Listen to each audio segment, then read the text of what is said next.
How you guys doing? Sorry for running a couple minutes late. Been a busy day.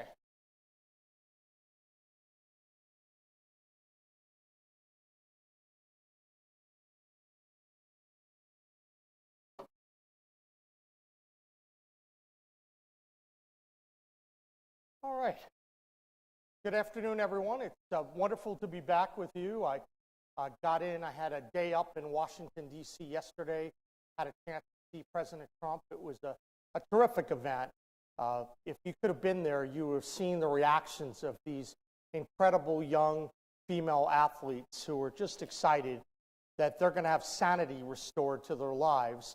And I'm hopeful we're not going to have to worry about men playing in women's sports for a long, long time. So good meeting. I had a chance to say hello to the president. I really look forward to a close working relationship with him over the course of the next 4 years. I think President Trump loves West Virginia, and we're going to want to be a very strong partner with President Trump on a host of different issues. A couple announcements today before the main show. One, just wanted to update people on some of the severe weather that's occurred. And then what we'll do is we'll talk about a couple brief staffing announcements, and then our intent to sign an immigration letter, which we'll show you, we'll talk about in just a moment. But I will say it is great to be back here, and I'm pleased to talk to you. We're a little light on the pressers this week, only one, but maybe next week. This is in preparation for a pretty big week. We have our State of the State, and we're going to be spending a lot of time together. As you know, last night I declared a state of weather preparedness ahead of the adverse weather that we received across the state. The storm did bring significant ice and storm-related damage. There are 18 counties that have reported in damage from ice and the storms, and we've been in constant communication with the local municipalities. We had alerted the Guard, but as of now, we've been able to work closely with them without having to exercise that, but to get out there. If anything else comes in from the counties, we're prepared to do whatever it takes to help local counties address the immediate needs of the storm. We know that there's an enhanced watch to ensure state agencies are coordinated to address reported incidents. Department of Highways road crews, they're clearing debris, and they're actively monitoring the flood risks to ensure travel routes remain as safe as possible. We also know that our Emergency Management Division and DOH are working in close coordination with local emergency managers and first responders to engage in the ongoing response. There are a couple school closures today in Clay, Lincoln, Mason, Nicholas, Putnam, and Wayne counties. If you're interested in the latest on school closures, please visit wvde.us. Also follow at WVEMD in your local Office of Emergency Management for emergency education and warnings.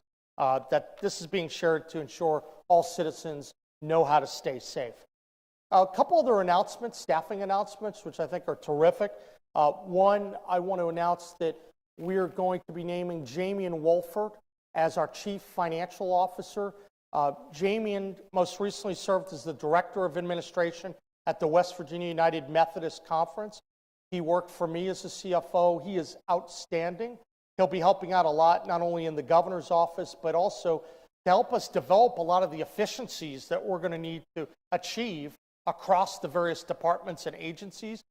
He did a lot of that work in the AG's office as we turned around a moribund, poorly run office and made it one of the best run offices in the state. And Jamian really did a great job at that.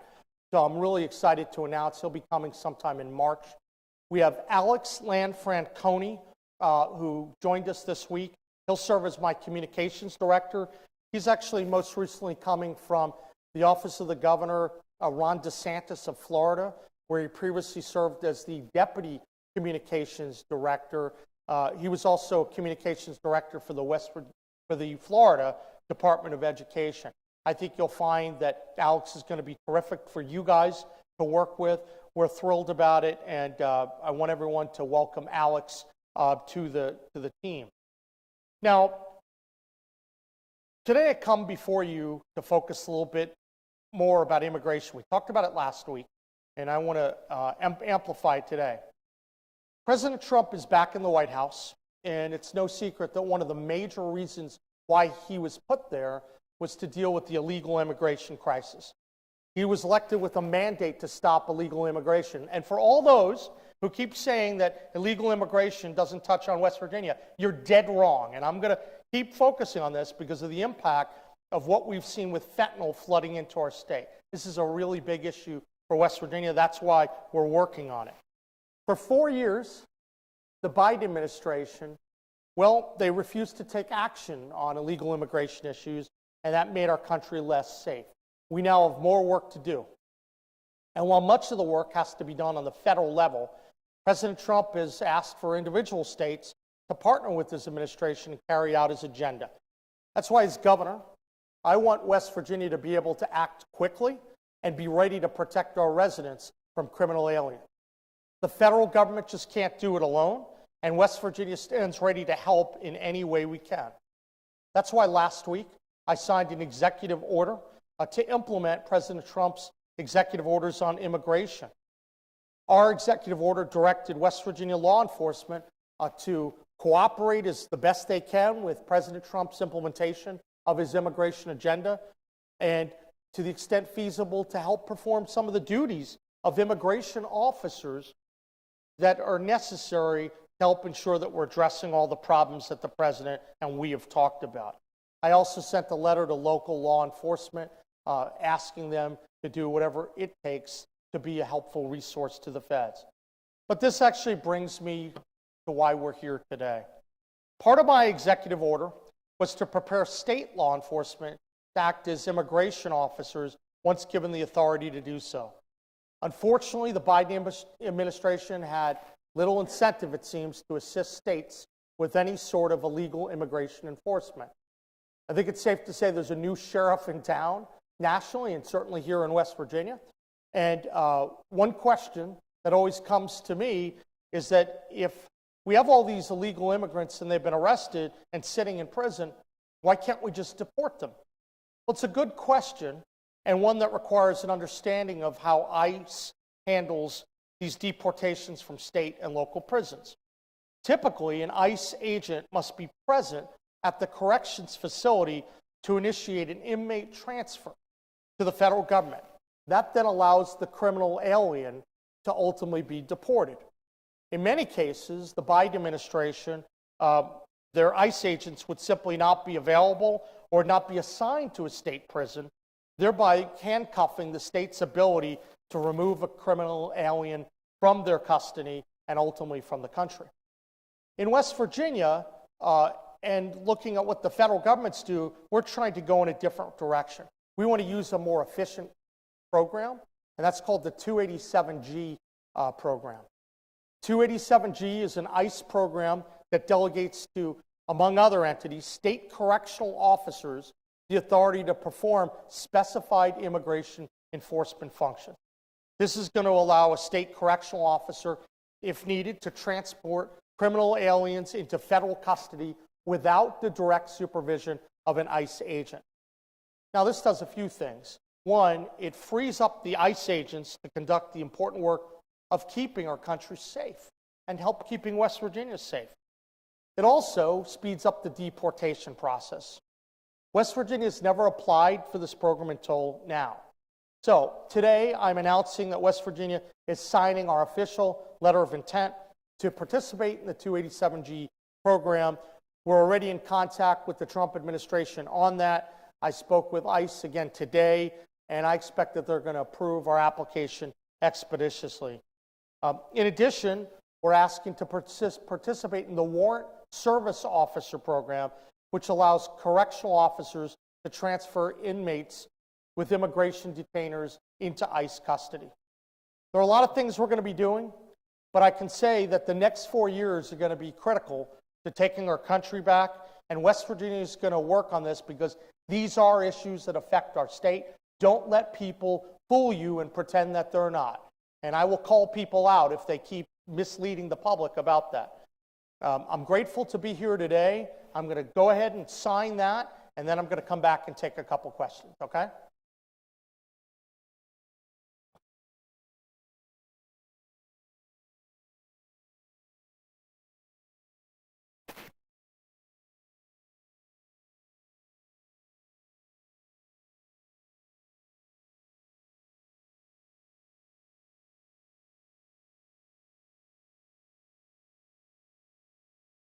Okay.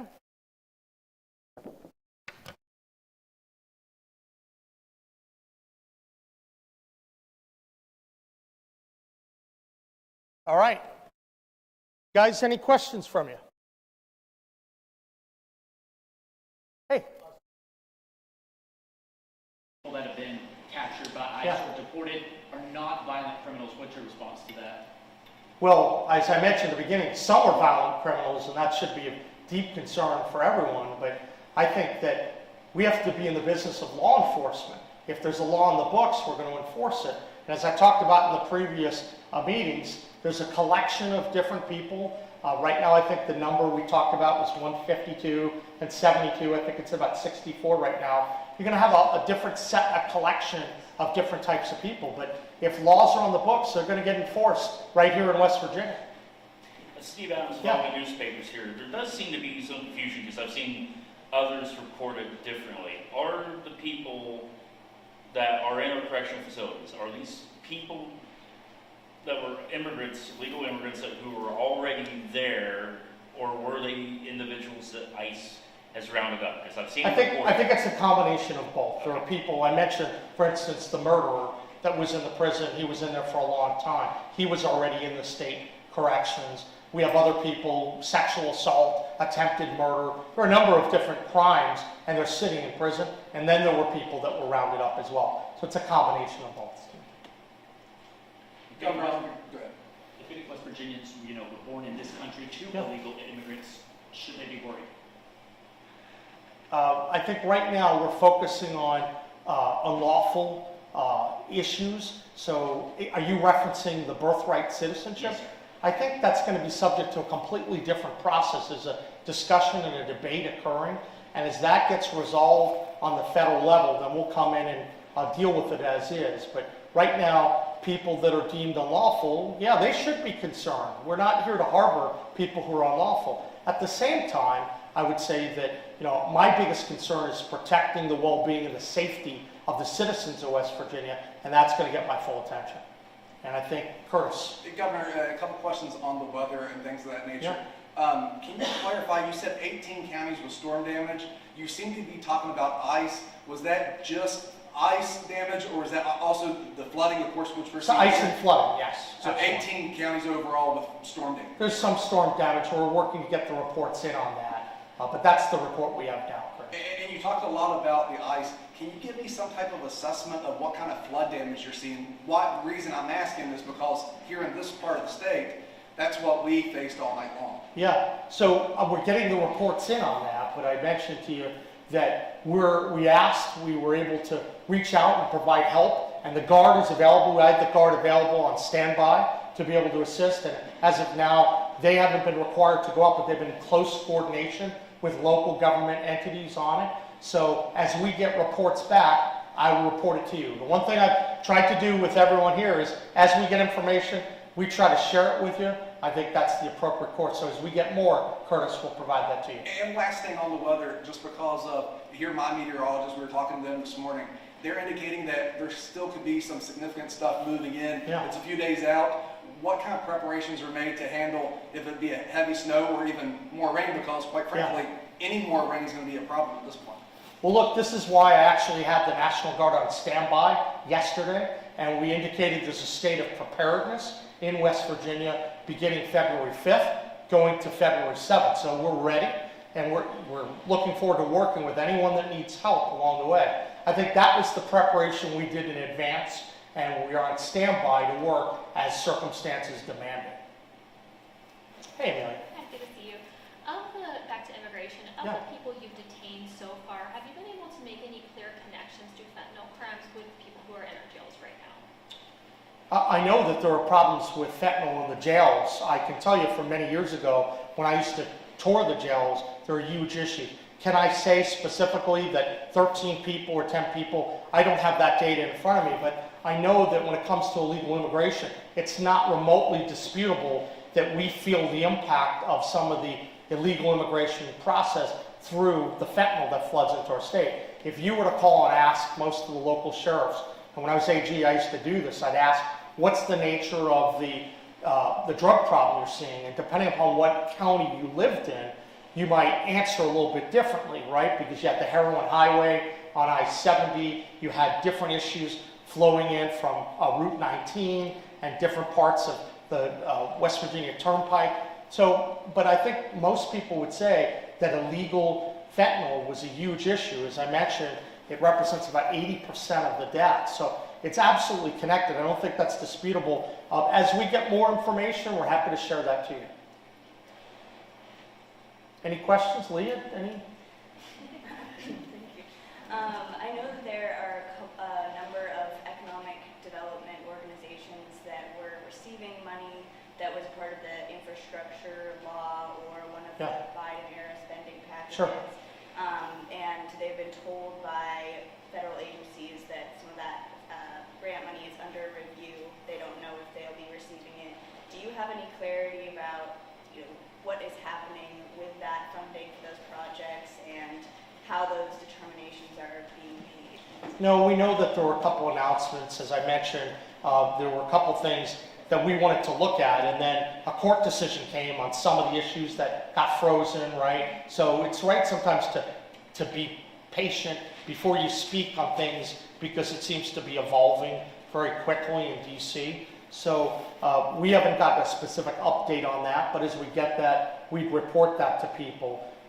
It's my understanding that a lot of the money, if it's already been obligated, is already in, but that doesn't mean that there aren't going to be some people that try to change that. So I don't know if that answers your question, but I think as of now, we don't have anything new to report on specific programs, but as we get information from the Trump administration, we're sure to share that with you.